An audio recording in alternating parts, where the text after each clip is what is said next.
है ये सत्य की, हार है असत्य की, महान लोकतंत्र की, विकास के मंत्र की। विजय महाविजय, विजय महाविजय।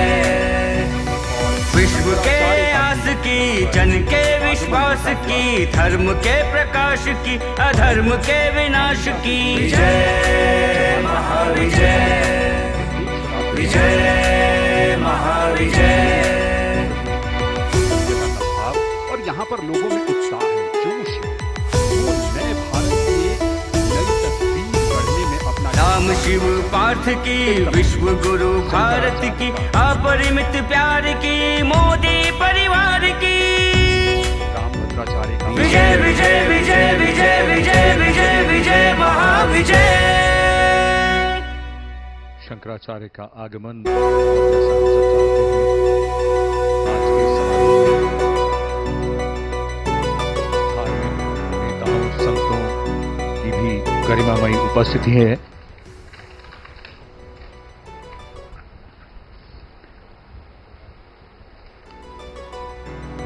जय हो विजय हो, संत रामभद्राचार्य जी जिनका भी आगमन हुआ और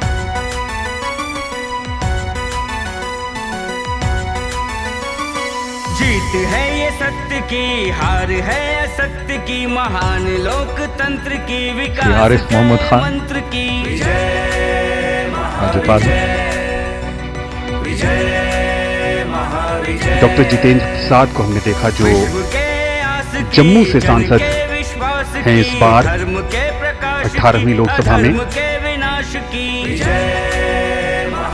प्रोटोकॉल के हिसाब से अब मुख्यमंत्रियों और राज्यपालों का आगमन हो रहा है और ये बहुत ही विशिष्ट स्थान राष्ट्रपति भवन का प्रांगण इतिहास के पन्नों में दर्ज और आज के इस समारोह को भी इतिहास में दर्ज करता हुआ। The swearing in ceremony of the Prime Minister of India is akin to a vibrant bouquet, rich in diversity and unity. The grounds of Rashtrapati Bhavan start to fill with people from all walks of life, creating a tapestry of faces representing the vast mosaic that is India. Youngsters, filled with excitement, stand beside elders who have witnessed decades of the nation's history. Every corner of the country finds its representation here. Men and women from different states, some clad in traditional attire that showcases the rich cultural heritage of India, and we see the bright saffron mingling with the elegant whites. This scene is a आजादी के पहले viceroy house कहा जाता है और ये नवनिर्वाचित सांसद हमारे सामने हैं। आदरणीय इनका हम स्वागत करते हैं। जिनको अभी हमने देखा वो राजकुमार हिरानी मतदाता थे जिनकी अवस्था 18 वर्ष हो गई, यानी जिन्होंने पहली बार मतदान किया, मतदान के योग्य हुए। लगभग 88,40,000 दिव्यांग मतदाता थे, 19,10,000 जो सेना में शामिल हैं वो मतदाता, 19,74,00,000 20 से 29 वर्ष की आयु के युवा मतदाता। भारत को एक युवा शक्ति के रूप में दुनिया देखती है और उसके ये मतदाताओं की संख्या। इस बार एक बात और भी महत्वपूर्ण हुई और वो ये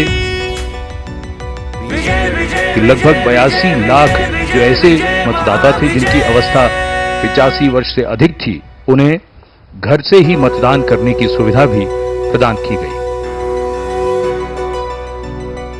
हरदीप सिंह पुरी और उनके साथ अनुप्रिया पटेल बैठी हैं। संभावित जो कैबिनेट बनने वाली है उनके चेहरे। बॉलीवुड के दिग्गज अभिनेता अक्षय कुमार भी इस भव्य और ऐतिहासिक समारोह में आते हुए, उनके साथ प्रसार भारती के चेयरमैन नवनीत सहगल भी थे। ये हैं धर्मेंद्र प्रधान, ओडिशा से इस बार लोकसभा के लिए निर्वाचित होकर आए हैं। जीत है ये सत्य की, इससे पहले भी मोदी सरकार में महान लोकतंत्र की, विकास के मंत्रालय इनके जिम्मे था, शिक्षा मंत्री रहे। उससे पहले पेट्रोलियम मंत्रालय भी इनके नेतृत्व में काफी आगे बढ़ा। संजीव, आप लोकसभा चुनाव के आंकड़ों की बात कर रहे थे। एक छोटा सा आंकड़ा जो निर्वाचन आयोग ने जारी किया था, इस बीच हरियाणा के पूर्व मुख्यमंत्री मनोहर लाल का आगमन होता हुआ करनाल से इस बार लोकसभा के लिए चुनकर आए हैं वो, और जो संभावित मंत्रिमंडल हैं उसमें भी नजर आ रहे हैं ज्योतिरादित्य सिंधिया, और सबकी नजर इसी तरफ रहती है। हालांकि कई खबरें तो चलती रहती हैं, लेकिन अब सबकी नजर इस बात की ओर कि उधर जो मंच है जहां पर मंत्रिमंडल शपथ लेने के लिए कुर्सियां निर्धारित हैं, उस तरफ कौन कौन अपने कदम बढ़ाता है। In fact, there is usually a lot of speculation and guesswork going on, and when people see close-ups of any of the visitors here, the invitees, the members of parliament, we hear news spreading around like fire that that person may, just may, take the oath of office today. Jitan Ram Manjhi भी नजर आ रहे हैं, और जीतन राम मांझी इस लोकसभा के सबसे उम्रदराज सांसद हैं। उनके साथ हैं Jaishankar.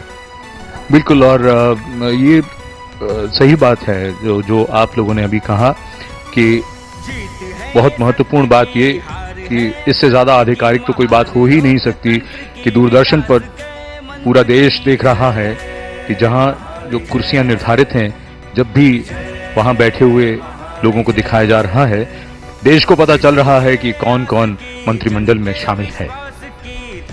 In fact, this time in the Lok Sabha, of course, we have people with experience.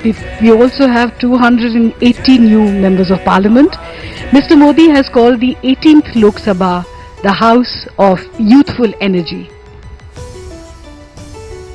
और जिस आंकड़े की बात मैं कर रहा था संजीव थोड़ी देर पहले, निर्वाचन आयोग ने बताया कि इस बार भारत में जितने मतदाताओं ने मत दिया वो G7 देशों के मतदाताओं का 1.5 गुना और यूरोपीय संघ के 27 देशों के मतदाताओं का 2.5 गुना है।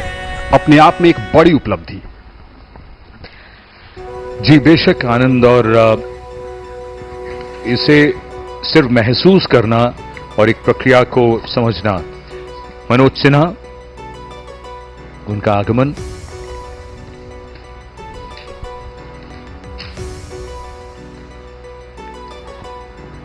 This is a grand celebration of India, the largest democracy in the world, and people are, as they should be, at the center of a democracy.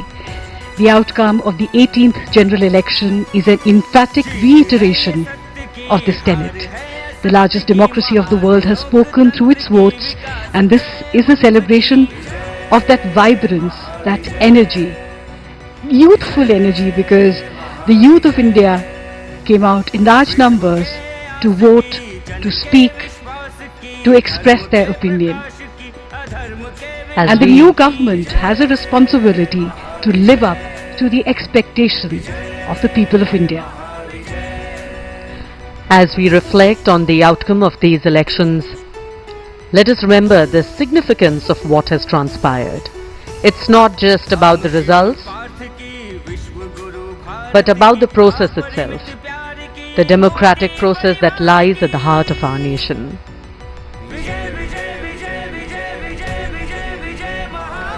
Uttarakhand के मुख्यमंत्री पुष्कर सिंह धामी, स्वामी चिदानंद सरस्वती परमार्थ निकेतन से,